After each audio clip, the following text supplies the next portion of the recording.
Locke Watts says, any encouraging words for a grad student whose research has fallen apart in the last 48 hours? Oh. Oh, God. Dude. Man. That's the one thing that I really dislike about the academia environment. Where your research can just get blown. In my undergrad, I was doing a bunch of research in like 2 to 3 weeks before like everything was done. Someone posted this thing that basically said that showed that everything that I had done, all my research, someone else had trivially proven using like a generating function. So everything I did was sort of thrown away. And you know what, Locke Watts? It never fucking mattered, man. Fuck it. Step into the private sector.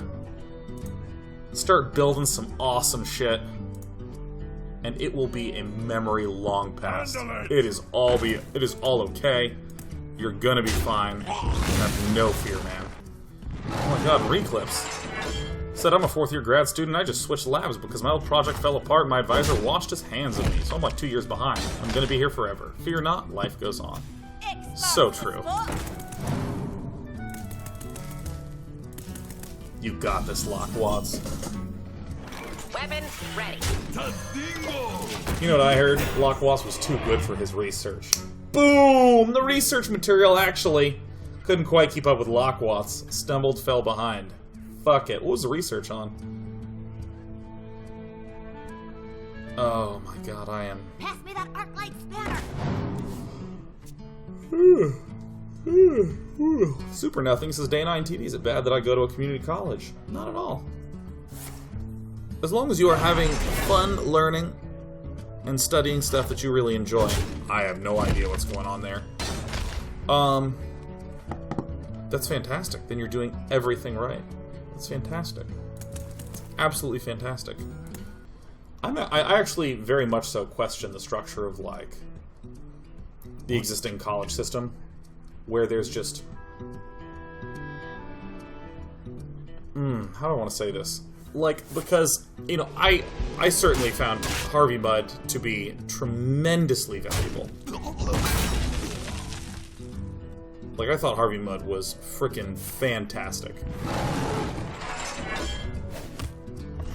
At the same time, though, like, there's a lot of the reason, like, okay, so Harvey Mudd, for a very, I think I killed this, yeah, for, like, a very, very, very long time, I think, like, 4 or 5 years in a row, has been, like, the #1 return on investment college in the country.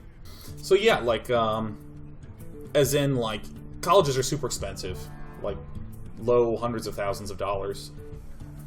It's like, what, 40, 50,000 a year at colleges nowadays? Like, you, the amount of money earned by Harvey Mudd graduates over their lifetime is the highest. I think the average is the highest over the next 20 years or whatever. So, like, it has a very high positive expected value to go to Harvey Mudd College. But one of the reasons why I think that is that Harvey Mudd actually only lets you major in a number of extremely high-value things. Like, I think there's only like 7 majors. It's like math, computer science, comp-sci math, biology, chemistry, physics, and engineering. I think those are the only majors there, and mathematical biology. And, like, these are very, like, high-in-demand fields. Did we win 1, 2, 3, 4? In no way would I ever say that, you know, a subject like anthropology or media studies or even something like dance, in no way would I ever say that any of those subject areas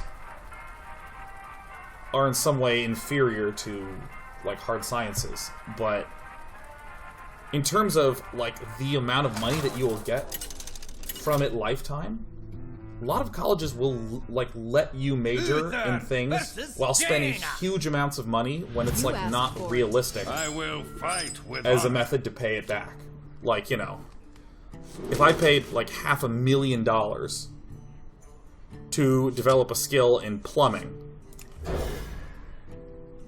like, that would actually take me a very long time to pay back.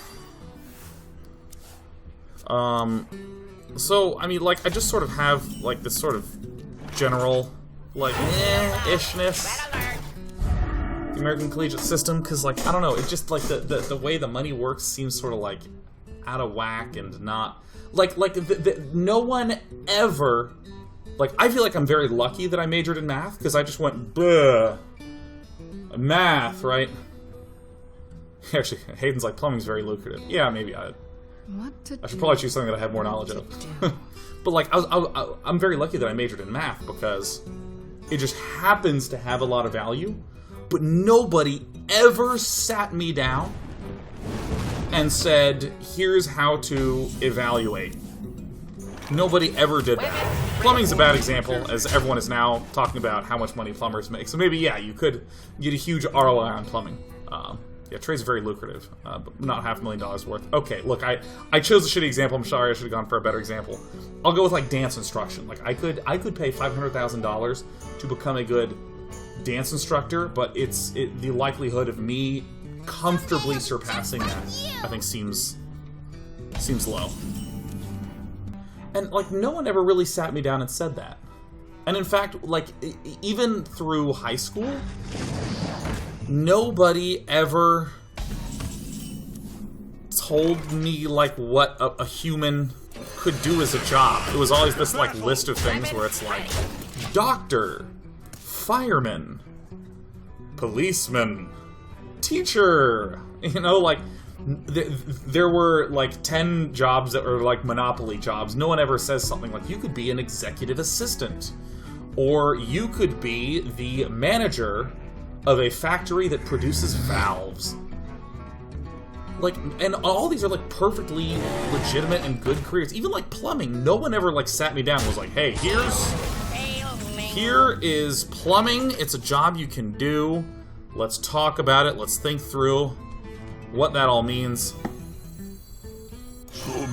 No one ever once told me the sort of process to evaluate this sort of stuff. See, Azul says, I mean, if you use literally any logic at all, you can tell what careers won't work out. Not to say those are bad careers, but I think majoring in history is going to earn you money. That's silly. But that's what I mean, is that there's, like... Still, no, like, because you can get great value out of a history major. You can say, like, okay, you're going to major in history, and here's the skills that you're really learning that will have a broad applicability. So really focus on these things, yada, yada, yada. I actually kind of feel like after high school, people should spend, like, 2 or 3 years just kind of in the world. Just kind of out there doing stuff. You should be encouraged to, like, move out, to live away from home, and to just see what that experience is like.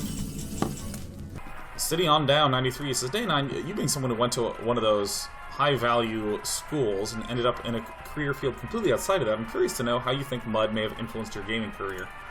This is something that, like, is broadly encouraged at MUD, is, like, if you have those interests and those hobbies. Like, I remember freshman year, I said, like, hey, I'm going to this tournament, it's called World Cyber Games.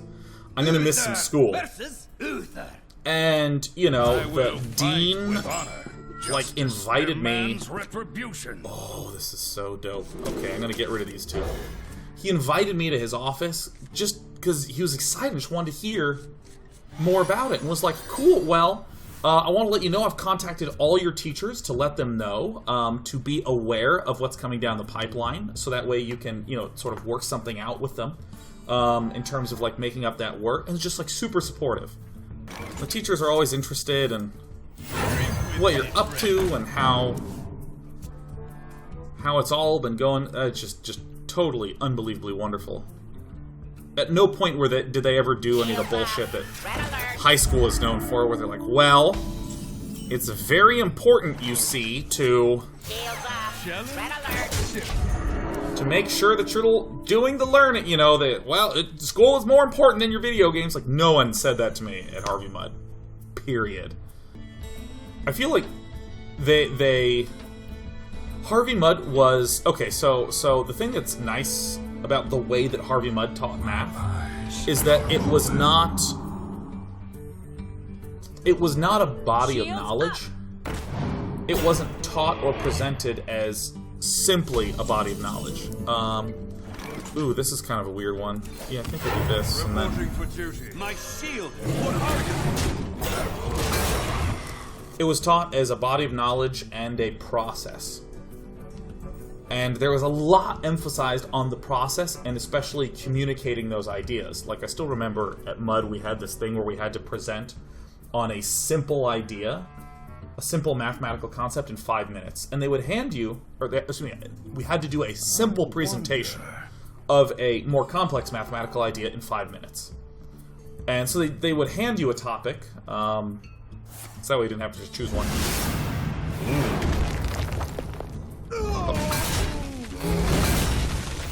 Reporting for duty. I think it might be time to get huge. Ooh, time to gamble. Do I actually want it on this guy? No, I'm gonna get huge here.